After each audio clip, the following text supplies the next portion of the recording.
But we got to start with Brooklyn's finest. You rewind this. So the Beard has hooped in 2 games. Him and KD look seamlessly in sync, like back in the days. Not like 9 years ago when they was in OKC, but just look in sync in terms of both of them know, okay, we're going to let each other cook. And that's a lot easier to do when it's 2 and not 3. So the sabbatical that Kyrie, the self-imposed sabbatical that Kyrie Irving has put himself on, has kind of opened a door for the Beard and Slim Reaper to start cooking.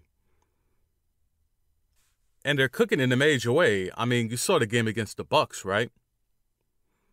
It was a really good game, a lot of points, and that's a thing we'll get into.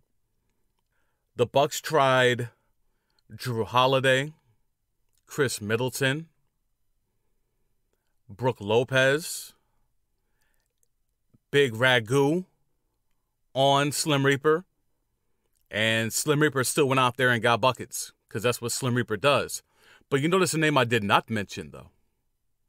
You notice there was a name I did not mention that checked KD throughout the game, right? You notice the omission. Did Giannis duck that smoke? Did Giannis go into Barclays and duck the smoke from Slim Reaper? I mean, the reigning, defending Defensive Player of the Year wanted no parts of Slim Reaper? That seemed to be a thing. It was a handful of possessions, but not a lot. And especially in the fourth quarter. I mean, that was you could go to the cliche bag and say that could have been a Eastern Conference Finals preview or playoff preview or whatever. But that's certainly a litmus test early on. And for the Nets, who are short bodies because they just don't have the roster spots right now, and no Kyrie, and the Bucks were at full strength, and the Nets go in there and get a dub. That's impressive. That's impressive. Here's the thing, though. Because there's always that, right? Here's the thing. How does that play out if Kyrie's there? And I think, again, like I said on the last pod, this trade is so polarizing. But the one thing that has been an oversight, I think, is just how good offensively this team's going to be. We know what Harden is. Harden's coming in here. He's playing Harden ball. You know, he wanted to be back with D'Antoni. He wanted to be in that kind of a system, so here he is. And he's out here dropping 30-point triple dubs out the gate. This is prime Beard. And you put that with a prime KD who is still willing. And this might be his ultimate skill set. The best of his skill sets. Is the fact that he knows when to fall back. That worked against him a lot in OKC when he was relenting shots to Russie. But he went to the Bay. He relented shots to Stephen Clay. Makes sense. But in the fourth quarter, he knew when to take over. Big moments, he knew when to take over. Now, in Brooklyn, early on, he was relenting shots to Kyrie. And depending on Kyrie's streakiness, that could work with him or against him. But now when you bring in a guy like the Beard, who's a better shooter than Kyrie, now it makes a little bit more sense when KD relents shots. And I think that more so than anything else makes KD who he is. He wants to be the best player in the world. He thinks he's the best player in the world. He's not. But that selflessness is what is putting him in position to continuously win NBA championships. He learned to work smarter, not harder. He worked hard all them years in OKC. Then he learned, I'm going to just run with a dope squad. Like, it makes no sense. Like, I'm going to just make the NBA AAU. If you nice as a teenager and you run AAU, you want to run with the dope squad. You want to run with the super squad. Very few dudes go out there on the island all on their own and want to hoop with a bunch of no-names and build that up. Most dudes, if you want to be seen, go to be recognized, you want the recognition, you want the clout, you go run with a squad that has that built-in legacy. This is what KD is doing. He's treating the NBA, and I think I definitely have spoken about this on the pod before, he's running this like it's AAU. I'm going to run with the best squad, or I'm going to run with my mans in them and make that the best squad. So he ran with the best squad at the time, back then on paper, which was the Dubs. And now he's running with a squad with his mans in them. And now he's trying to bring in more of his mans in them. They went and got the beard. So KD's gift, what LeBron set up, KD is kind of taking that and putting it to the next level. Now, it's definitely still about player empowerment. LeBron set the bar for that. Player empowerment. But now it's player empowerment through the AAU lens. And that's what I think KD is doing. And that's why you got the beard, you got Kyrie. Who knows who's going to come off the scrap heap? Who knows who's at the crib working out at the home gym that's going to be called in to go hoop at Barclays? We don't know. I'm still hearing waiters. I'm hearing Jamal Crawford. We're hearing all the usual suspects. I'm sure JR has put a couple of texts out there. Like, the usual suspects are going to make their way, before this all said and done, to Barclays.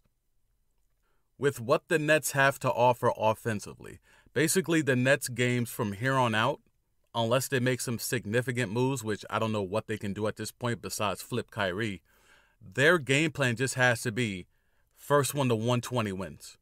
Okay, that's essentially what their games have become. First one to 120 wins. And if I got the beard and KD, with shooters like Joe Harris, and even Shamet has looked a lot better since this deal, albeit in a small sample size. Like, if you surround these dudes with gunners and shooters, yeah, 120 should be kind of easy. As long as neither one of them has an off night, if they're both just average, they can both average 30. That's half the points right there. You're asking 7 other guys to put up 60 points. KD and Beard can do that on their own. They can get 60 easy every night in the flow of offense without even like overexerting themselves. Now you're talking about 6 to 7 guys being able to put up 60 points among themselves. Yeah, that could work. That can work. Defense will always be a thing. Defense will be a thing they will have to figure out on the fly. But it's not like it's not like they have no defense. Like, I think that's like a misnomer. When they have Kyrie, that will be interesting defensively, right? Because that's when the Jeff Greens become way more valuable. Jeff Green is a capable defender. DeAndre Jordan, all he's got left is his ability to play defense and crash the boards. He's a double-double, but he's a low-end double-double. He's like a Draymond double-double. You know, Draymond, the habitual nut hitter, is normally a triple-single, but when he does get into his bag, it's a low teens double-double or triple-double. It's like a 10, 11, and 12. That's what DeAndre is at this point when it turns to a double-double. He's a 10 and 10 guy. Whereas at his peak, when he was in Fraud City with the point fraud and the Kia jumper, he was probably 17 and 15. You know what I'm saying? Upper teens. Now he's regressed to that point in his career where he's a low teen double-double guy. But that's still feasible in this league. So the defensive pieces are kind of there. As I said on the last pod, they need more size. They need more size. If they can get a scorer off the bench, I would like that, because there's not that much scoring off the bench. But then again, if you have 3 offensive-minded stalwarts in KD, the Beard, and Kyrie Irving, you could theoretically stagger that, right? You can stagger that way. Even when your bench guys is in there, one of your big 3 who's ball dominant can be on the floor. And I think that's how the Nets should use Kyrie Irving when he comes back. I'm not going to sit here and say he should come off the bench. What I'm saying is that when the 3 of them are starting, Kyrie Irving's got to be the 3rd guy, right? It's clear. He's the 3rd guy. But when the Beard or KD or even both go to the bench, that's when Kyrie Irving becomes the number 1 option, and that's when he could get into his bag and be the Kyrie, Kung Fu Kyrie that we've become to love and enjoy on the basketball court. I think there's something there when it comes to staggering the minutes where Kyrie Irving could still get his shots, respectable amount of shots. He's not going to be able to get the 20-plus shots. He's not. I don't see that. You don't have that many possessions where KD, the Beard, and Kung Fu can all get their 20 shots a night, 20-plus shots a night. I just don't see it. But if he's running with the 2s, predominantly and you stagger his minutes with KD and the Beard, I think that might be a way to make that happen. Staggering the minutes. Let's see if Nash and D'Antoni and Stat, the Phoenix Suns triumvirate, if they can figure that out.